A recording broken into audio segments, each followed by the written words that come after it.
The measurement of time has been one of humanity's most fundamental concerns since the earliest days of human civilization.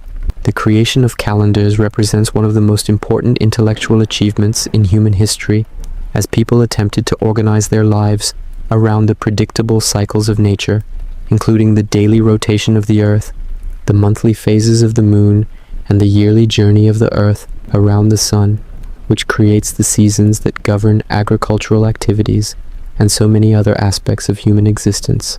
Tonight, we will explore in great detail the long and complex history of how various human societies around the world developed different systems for measuring and organizing time into the calendars that we still use today in various forms. This journey will take us from the earliest prehistoric peoples who marked time by simple observation of the sky through the ancient civilizations of Mesopotamia and Egypt to the classical world of Greece and Rome, and then through the medieval period and into the modern era when the calendar we use today was finally standardized and adopted across most of the world, though many other calendar systems continue to be used for religious and cultural purposes. Understanding how calendars were created requires us to understand both the astronomical phenomena that calendars attempt to track and the social and religious needs that different societies had for organizing time in particular ways that suited their specific circumstances and beliefs. As we proceed through this long history, you will see that the creation of calendars was never a simple or straightforward process, but rather involved countless observations of the heavens,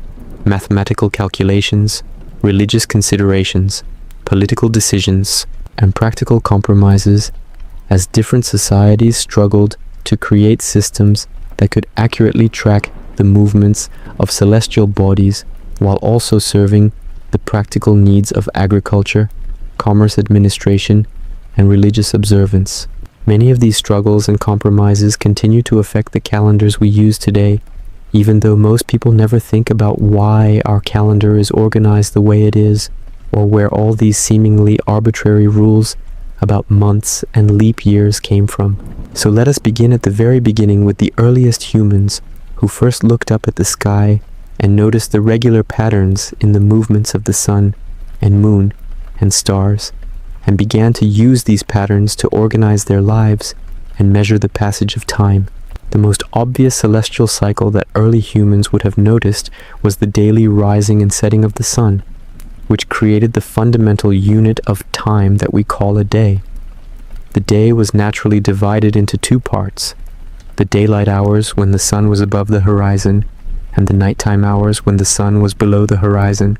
People in different parts of the world developed different ways of dividing the day into smaller units, with some cultures dividing daylight into 12 hours and others using different systems. But the basic cycle of day and night was universal and provided the foundation for all time measurement. The next most obvious cycle was the lunar month, which is the time it takes for the moon to go through its complete cycle of phases. From new moon, when the moon is not visible, to first quarter, when half the moon is illuminated, to full moon, when the entire face of the moon is lit up, to last quarter, and back to new moon again. This cycle takes approximately 29.5 days, which meant that early humans could easily count 12 or 13 of these lunar months to make up roughly 1 year. Many early calendars were based purely on the lunar cycle and divided the year into 12 months of 29 or 30 days each, which added up to approximately 354 days. This is still the basis for the Islamic calendar, which is a purely lunar calendar that does not attempt to synchronize with the solar year. As a result, Islamic months drift through the seasons over time, so that Ramadan, for example, can occur in any season depending on the year. The third major celestial cycle that early humans noticed was the solar year, which is the time it takes for the Earth to complete one orbit around the Sun. This cycle is marked by the changing seasons, which in most parts of the world are quite distinct, with summer being warm and having long days, while winter is cold, with short days in spring, and autumn being transitional periods between these extremes. The changing seasons were extremely important for early agricultural societies because planting and harvesting had to be done at the right times of year to ensure successful crops. The solar year is approximately 365 and 1/4 days long, which created an immediate problem for calendar makers because this number does not divide evenly into any convenient smaller units. Furthermore, the solar year and the lunar month are not synchronized with each other because 12 lunar months equal only about 354 days, while the solar year is about 365 and 1/4 days, which means that a purely lunar calendar will fall behind the solar year by about 11 days each year. This mismatch between the lunar month and the solar year has been the source of countless complications and compromises throughout the history of calendar development. Different societies have handled this problem in different ways, with some choosing to follow a purely lunar calendar and accepting that their months will drift through the seasons, while others have tried to create lunisolar calendars that attempt to keep the lunar months synchronized with the solar year through various adjustment mechanisms.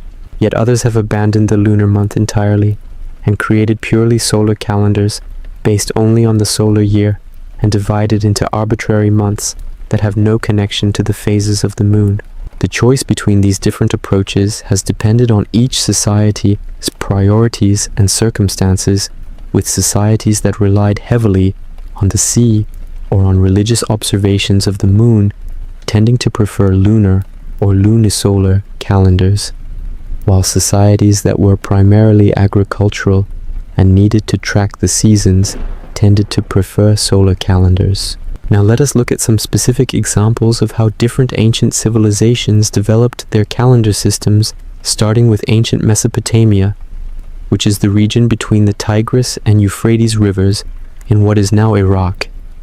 This area was home to some of the world's earliest civilizations, including the Sumerians, Akkadians, Babylonians, and Assyrians. These peoples developed sophisticated calendar systems very early in human history, with evidence of calendar use going back to at least the 3rd millennium BC. The Mesopotamian calendar was a lunisolar calendar based primarily on the lunar month, with months beginning on the day after the new moon, when the thin crescent of the moon first became visible in the evening sky.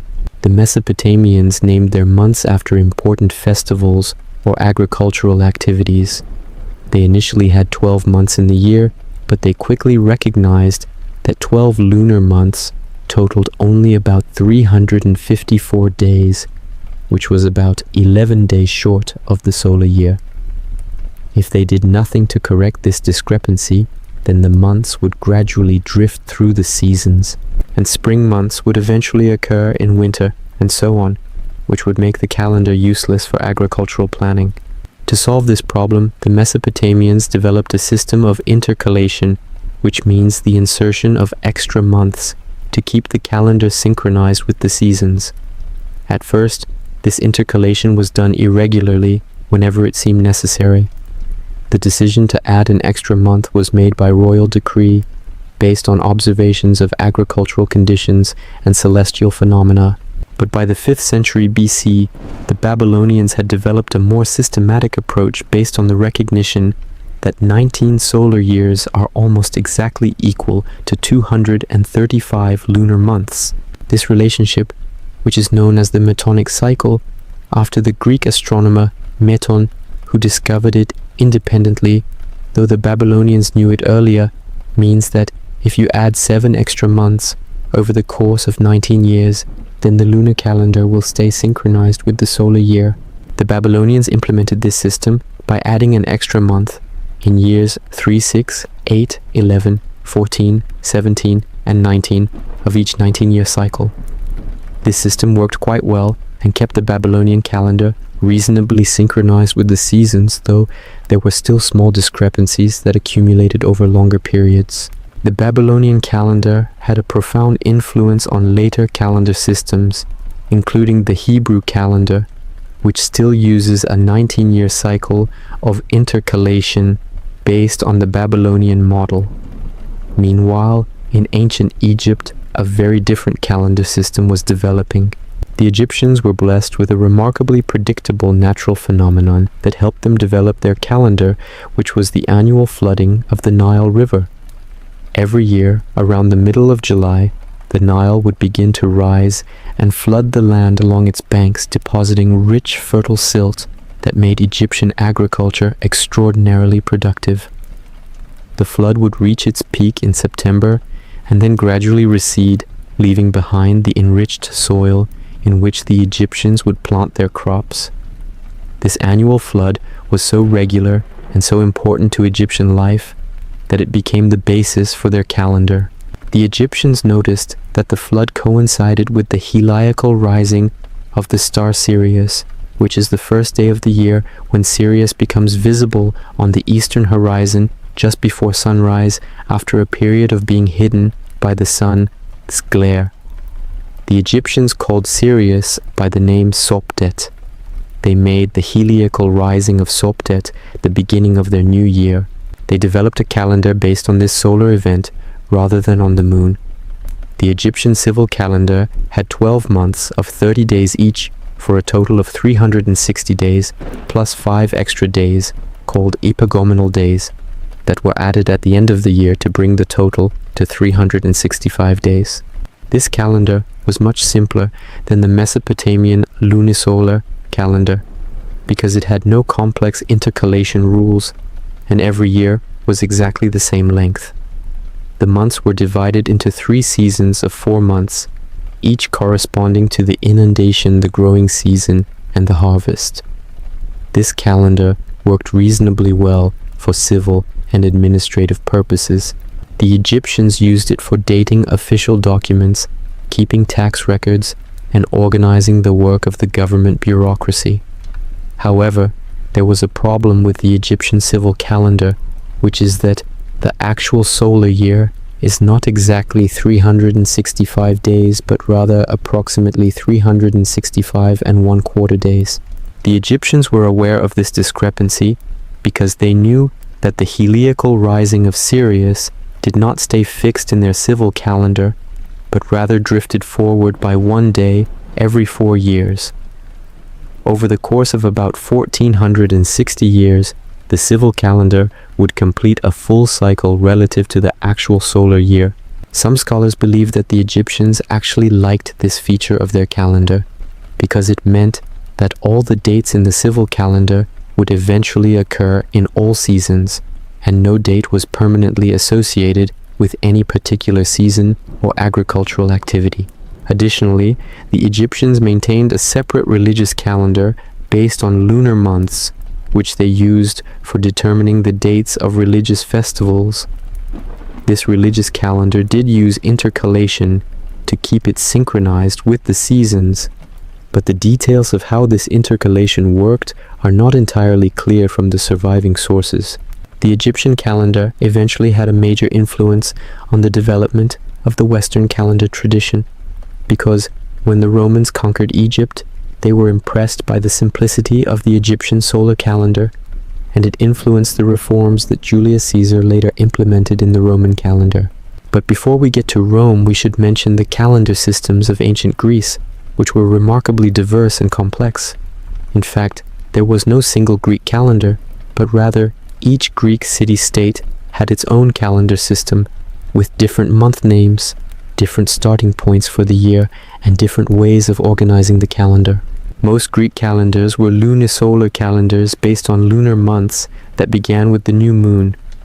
The Greeks recognized the need for intercalation to keep their lunar months synchronized with the solar year.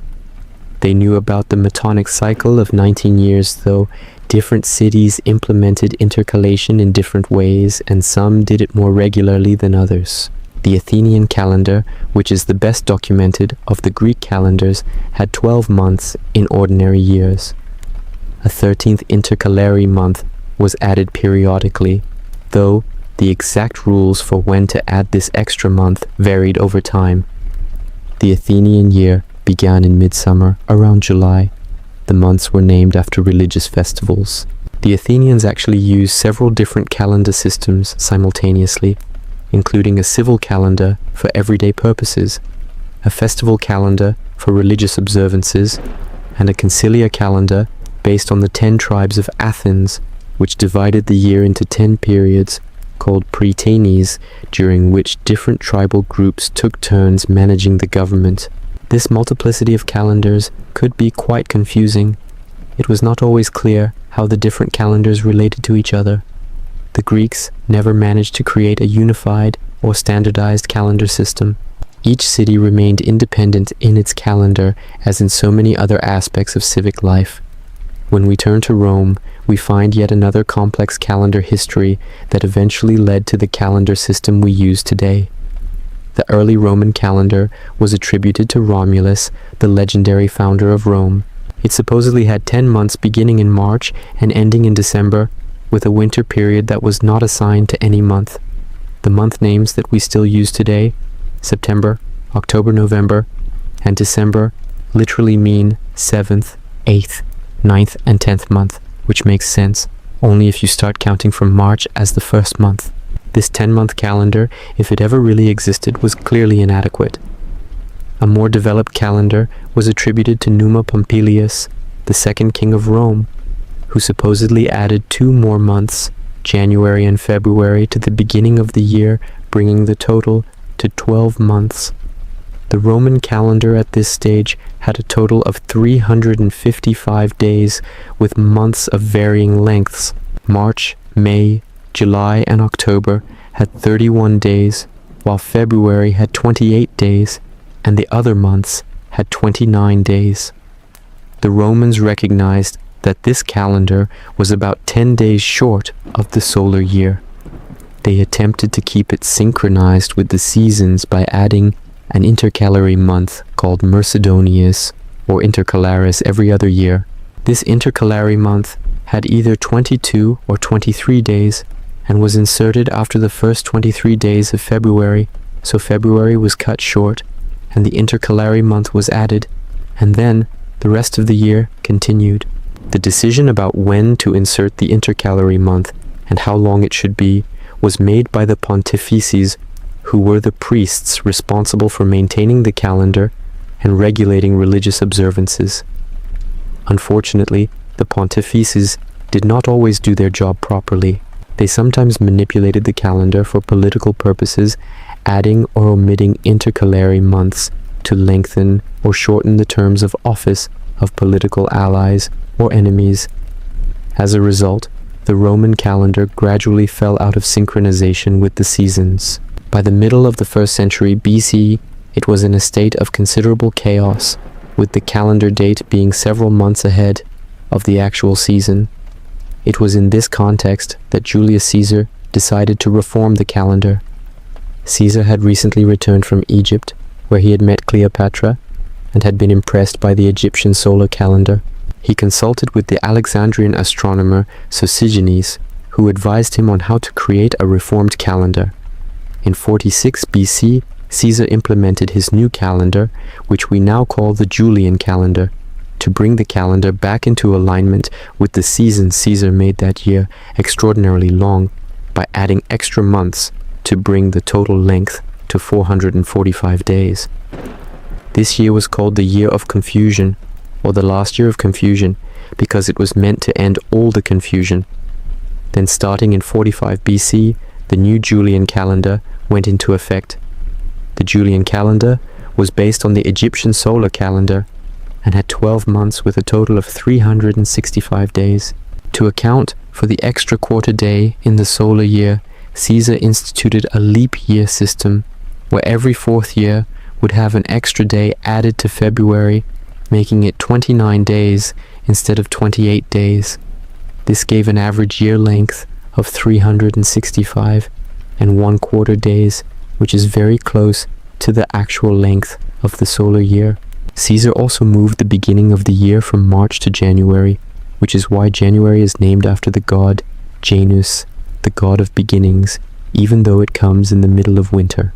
He redistributed the days among the months, giving some months 30 days and others 31 days, according to a pattern that we still use today, though the details of exactly how he did this and whether some later modifications were made are debated by scholars. Caesar named the month of July after himself as Julius Caesar. Later, the month of August was named after his successor, Augustus. These are the two summer months. There was supposedly a concern that August should not be shorter than July, so an extra day was added to August, bringing it to 31 days like July. This day was taken from February, which is why February has only 28 days in a normal year, though some modern scholars question whether this story about August is really true. The Julian calendar was a great improvement over the chaotic Roman calendar that preceded it. It remained in use throughout the Roman Empire and continued to be used in Europe for over 15 centuries. However, there was a small problem with the Julian calendar, which is that the actual solar year is not exactly 365 and 1/4 days, but rather approximately 365.2422 days, which means the solar year is about 11 minutes and 14 seconds shorter than 365 and 1/4 days. This small discrepancy means that the Julian calendar gains about 1 day every 128 years relative to the solar year. Over the centuries, this error accumulated, and the calendar gradually drifted relative to the seasons. This drift became particularly problematic for the Christian Church, which needed to calculate the date of Easter.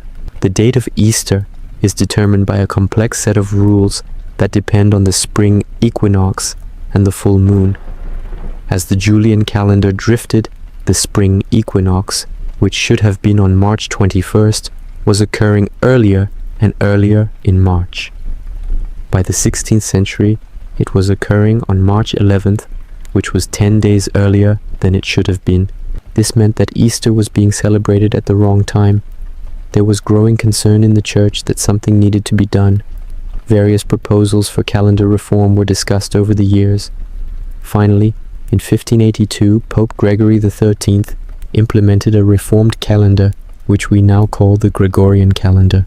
The Gregorian reform had two main components, which were first to restore the spring equinox to March 21st by deleting 10 days from the calendar, and second, to modify the leap year rule to prevent the error from accumulating again in the future.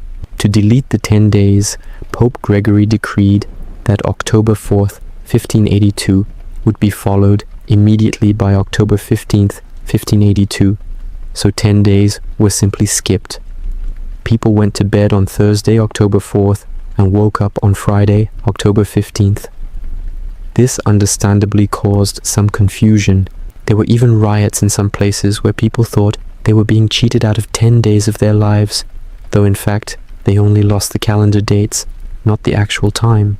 To prevent the calendar from drifting in the future, the Gregorian reform modified the leap year rule so that years divisible by 4 would still be leap years, as in the Julian calendar, but years divisible by 100 would not be leap years unless they were also divisible by 400.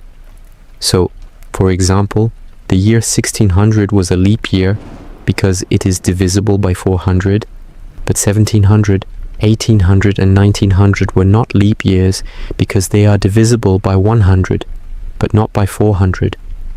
This rule gives an average year length of 365.2425 days, which is very close to the actual solar year, and will take over 3,000 years to accumulate an error of 1 day. The Gregorian calendar was immediately adopted by Catholic countries in Europe, including Spain, Portugal, Poland, and Italy. But Protestant countries were suspicious of anything decreed by the Pope and were slow to adopt the new calendar. Britain and its colonies, including America, did not adopt the Gregorian calendar until 1752, by which time the discrepancy had grown to 11 days. When Britain made the switch, they had to delete 11 days from September, going from September 2nd directly to September 14th. This caused considerable confusion. There were protests with people demanding, "Give us our 11 days back." Orthodox Christian countries were even slower to adopt the Gregorian calendar, with Russia not adopting it until after the Russian Revolution in 1918 and Greece not adopting it until 1923. This is why the Russian Revolution, which occurred in October 1917, according to the old Julian calendar, is sometimes called the October Revolution, even though it occurred in November according to the Gregorian calendar. Today, the Gregorian calendar is the internationally accepted civil calendar and is used throughout the world for business, government, and everyday purposes, though many countries and cultures also maintain traditional calendars for religious and cultural purposes. Now let us consider some of these other calendar systems that continue to be used alongside the Gregorian calendar. One of the most important is the Hebrew calendar, which is a lunisolar calendar used to determine the dates of Jewish religious observances, including Rosh Hashanah, the Jewish New Year, Yom Kippur, the Day of Atonement, and Passover, which commemorates the Exodus from Egypt. The Hebrew calendar has months based on the lunar cycle, with each month beginning on the new moon. A year normally has 12 months, but an intercalary 13th month is added 7 times in a 19-year cycle to keep the calendar synchronized with the solar year. This 19-year cycle is based on the Metonic cycle that was first used by the Babylonians. The Hebrew calendar counts years from the creation of the world as calculated from biblical chronology. The current year in the Hebrew calendar as I speak is in the 5780s, which means more than 5,780 years since creation, according to traditional Jewish reckoning. The months of the Hebrew calendar have names derived from Babylonian month names. The year begins in the autumn with the month of Tishrei, when Rosh Hashanah is celebrated. The Hebrew calendar has complex rules for determining the length of years and months, because in addition to the 19-year intercalation cycle, there are rules to prevent certain holidays from falling on certain days of the week, which would create practical problems.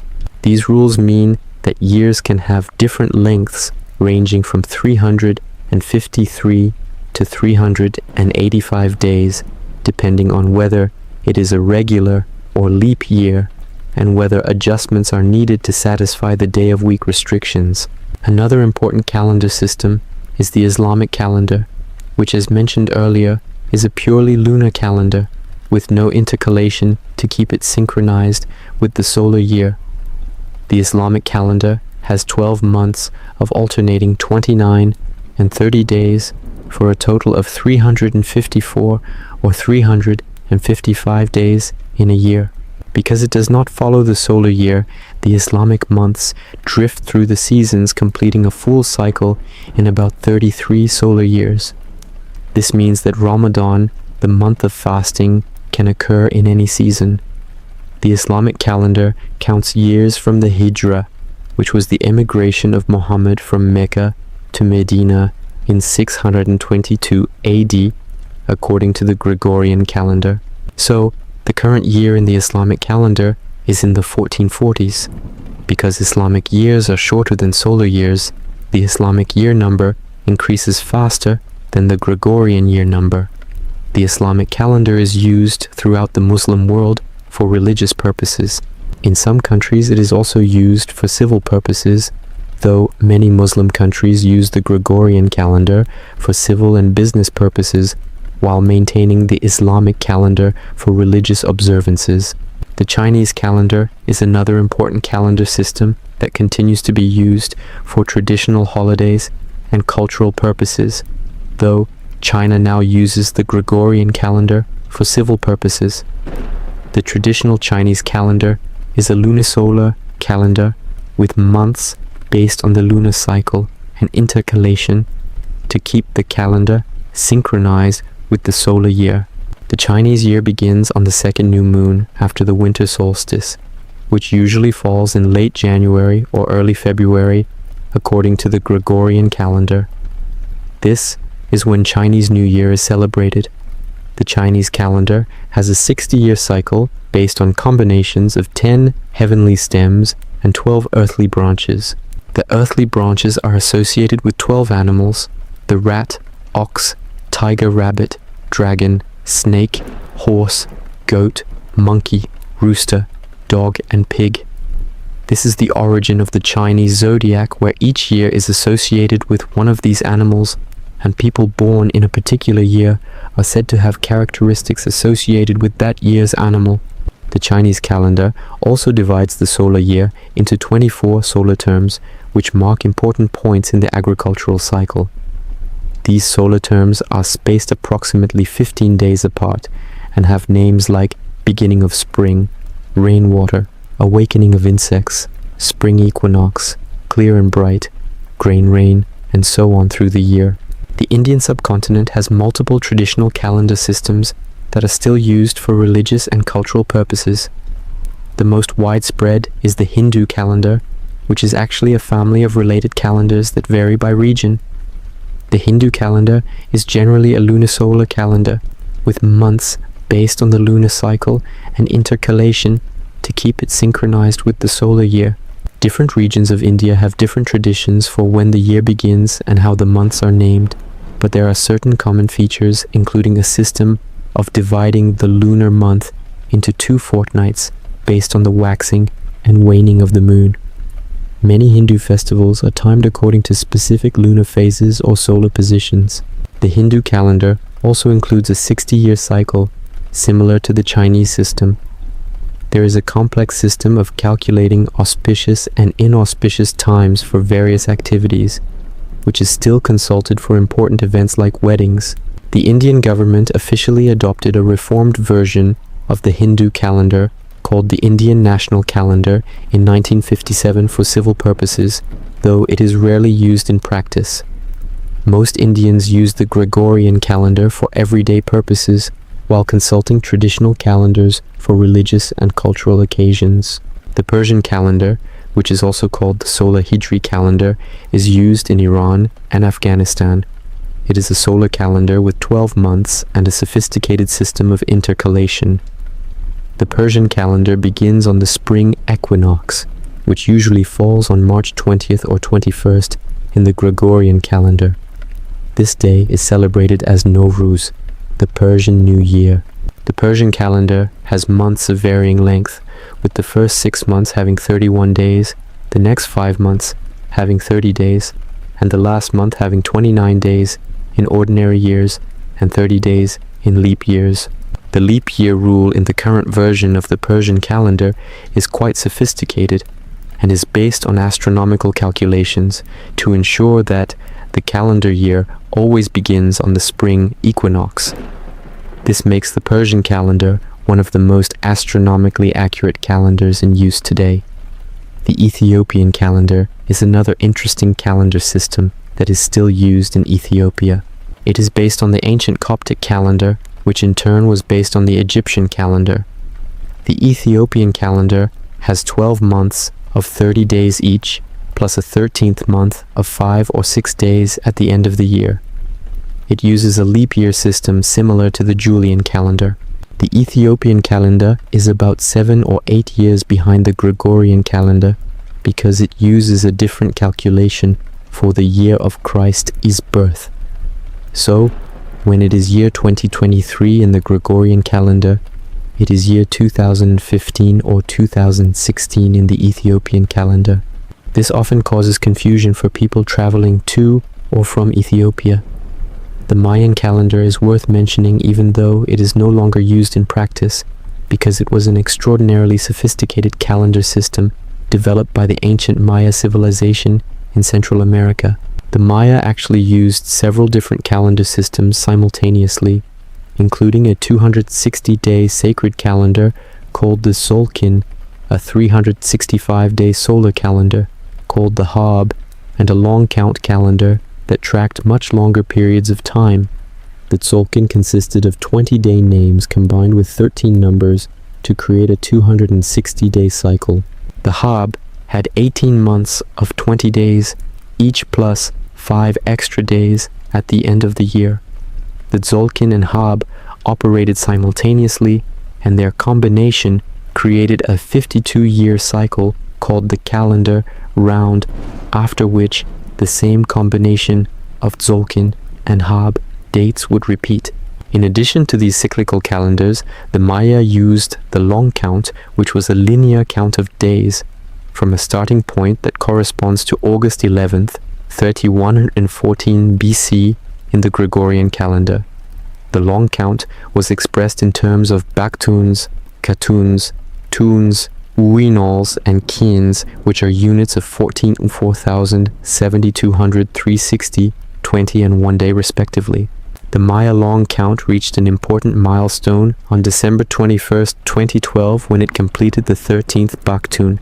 Some people misinterpreted ancient Maya prophecies to predict that the world would end on this date, though Maya scholars pointed out that the Maya saw this as merely the completion of one cycle and the beginning of another, much like how we view the transition from one century to another. The Maya calendar demonstrates the sophistication and astronomical knowledge of pre-Columbian civilizations and reminds us that calendar development was not limited to the Old World. Finally, we should mention some attempts to reform the calendar further in modern times. There have been various proposals for calendar reform, including the world calendar, which would have 4 identical quarters each, with 3 months of 31, 30, and 30 days, and would add an extra day at the end of the year that would not be part of any week or month. The international fixed calendar would have 13 months of exactly 28 days, each plus 1 or 2 extra days that would not be part of any month. These proposals have been motivated by the desire to create a more rational and regular calendar that would make scheduling and planning easier, and that would eliminate the irregularities of the current calendar, like months of different lengths, and the fact that the same date falls on different days of the week in different years. However, these proposals have not been adopted because the costs and disruptions of changing to a new calendar system would be enormous, and there is no compelling practical reason to abandon the Gregorian calendar, which works well enough for most purposes. There is also considerable cultural and religious attachment to the current calendar with its traditional month names and its connection to historical events. As we reach the end of this long journey through the history of calendar creation, we can reflect on several important themes. First, we see that the creation of calendars has always been a complex balancing act between astronomical accuracy and practical convenience, with calendar makers trying to create systems that track celestial cycles while also meeting the needs of society for organizing time in useful ways. Second, we see that religious and cultural factors have always been crucial in calendar development, with calendars being used not just for practical timekeeping, but also for determining when to observe religious festivals and for organizing the ritual life of communities. Third, we see that calendar reform has often been politically contentious, with resistance to change coming from attachment to tradition and from suspicion of the authorities proposing reform. Fourth, we see that, despite the adoption of the Gregorian calendar as the international standard for civil purposes, many traditional calendars continue to be used around the world, reflecting the diversity of human cultures and their different ways of organizing and understanding time. As you lie here, listening to this lengthy recitation of calendar history, you may find your mind wandering through the centuries, from ancient Sumerian priests watching the crescent moon appear in the evening sky, to Egyptian astronomers tracking the heliacal rising of Sirius, to Roman pontifices inserting intercalary months, to medieval monks calculating Easter dates, to Pope Gregory's Reform Committee working out the details of the new leap year rule, to modern astronomers fine-tuning our understanding of the Earth's orbital period. You may drift into dreams of calendars and cycles of lunar phases and solar years, of intercalary months and leap days, of all the human effort that has gone into creating these arbitrary but necessary structures that allow us to organize our lives and coordinate our activities and measure the passage of time. With these thoughts, you may now rest knowing that you have explored one of humanity's most fundamental and important intellectual achievements, the calendar that orders our days. Thanks for watching. Don't forget to like and subscribe for more videos. Your support means the world to me and helps the channel grow. See you in the next one.